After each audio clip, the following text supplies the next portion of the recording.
You're making a sale this week, not next week, then this week again, or the next month, whatever. It's super volatile.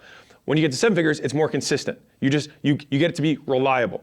So when you go from 7 figures to 8 figures, you go 1 avatar, 1 channel, 2 products. That means you have an upsell, you sell something else, and then you do that consistently, right? That's what gets you to 8 figures. That's what gets you to 10 million bucks a year. And if you want to go to, multiple 8 figures, then you start going 2 channels, 1 avatar, 2 products consistently. And so over time, this is how I've just seen this pattern. Now, can you find somebody who disobeys this pattern? Sure, AG1 has 1 product, 1 avatar, a zillion channels, right? So yes, there are ways to break this rule. But when I look at, by and large, the vast majority of businesses, they follow this structure. And they mess up along the way until they follow the next step.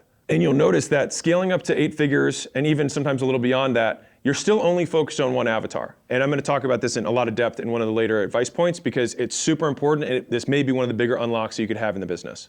Marketing advice number 7, state the facts and tell the truth. This is probably one of the most repeated phrases besides volume negates luck that I have internally to my business. And so I remember when I was at that same little meetup with the super creators, and I was talking to the guy who had the most subscribers there, and I was like, yeah, we don't really like this whole clickbait title thing.